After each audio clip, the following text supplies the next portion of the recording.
ko po ngayon ay pang-spray. Meron po ito siyang pampabulaklak. At saka alam niyo po, ang ginagamit ko pong pampabulaklak, napakasimple lang at napakamura po.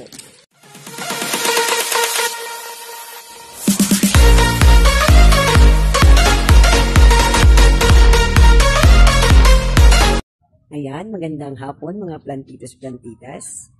Ipapakita ko lang sa inyo ang tamang pagdidilig dito sa aking mga white butterfly. Para hindi siya mabulok at magkaroon ng yellow. Yan, kikita niyo po yan. Wala siyang mga yellow na dahon. Diba? Siya ay nakadikit lang dito sa puno ng suha. Yan, nakadikit lang siya dyan. O, diba? Yan yung white butterfly. Ito, nasagi lang ito ng ano, kaya nagkaganyan siya. Ng sanga. May nalaglag kasi. Yan, diba? Tignan niyo siya, oh.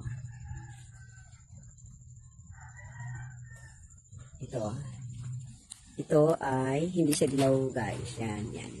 Parang alikabok lang yan siya. Dahil sa napakainit. Yan. Hapon na ngayon, kaya maganda na siyang liligan kahit mabasa man ng tubig, ay hindi siya magkakaroon ng pagbubulok o pag-yellow. Yan. Ito guys, yung nakasabit lang. Yan. Yan siya. Yan. Yung green na green, diba? Ito guys, ang tamang pagdidilig sa kanila. Mas maganda magdilig ka ng hapon o kaya po ay gabi. Tulad ngayon, kahit mabasa yung kanyang dahon. Ayan po. Ang gamit ko po ngayon ay pang-spray. Meron po ito siyang pampabulaklak. At saka alam niyo po, ang ginagamit ko pong pampabulaklak, napakasimple lang at napakamura po. Isa po siyang patalastas. At pwede pong ihalo sa ulam. Ito ang viral na Ajinomoto na tinatawag nilang betsin. Ganyan lang po ang pagdidilig natin. Diyan po sa mga ugat. Yan, sa mga ugat po. At kahit po matamaan yung dahon, hindi siya magpo-cause ng bulok. Kahit po. Kasi po, matutuyo na yan siya mamaya. Hindi na yan siya maaanuhan ng araw. Kaya po nabubulok ang isang dahon ng isang orchids o ng isang white butterfly pag nagdidilig ka po ng umaga o sa sikat ng araw. Pag nagdilig ka po ng umaga, ay kailangan wag mong tatamaan ang kanyang mga leaves. Kasi yan po ay tendency mabulok o manilaw ang kanilang mga dahon. Pero pag sa gabi ka po, magdidilig, o hapon na, paggabi na, magdamag na yan siyang matutuyo at hindi na siya maaarawan. Dahil kinabukasan, mag-araw man, masikatan man siya ng araw, ay tuyo na siya.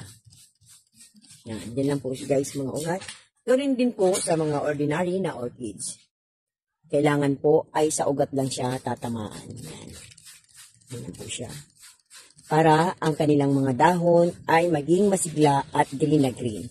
Yan, sa mga ugat lang po. Nakikita niyo po ito yung sa ugat ng, yan po, yan yung ugat. Yan, dyan. Yan po, yan. Minsan po, hindi natin sinasadya na natatamaan ang kanilang mga dahon, lalo na, yan, mayroon siya dyan sa baba. Yan.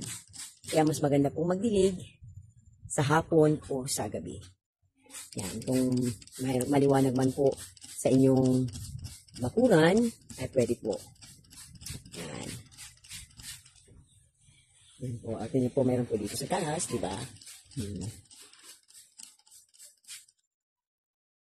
Yan, sana po ay may natutunan kayo sa aking video ngayon. Paki-like and share po at mag-comment po at pa-subscribe na rin po. At kung ano man po ang inyong pang kailangan na malaman para sa pagdidilig o about sa orchids o sa ibang mga halaman, mag-comment lang po kayo sa comment section. Maraming salamat po at maraming sa mga nag-like at nag-comment. Thanks for watching, mga plantitos, plantitas.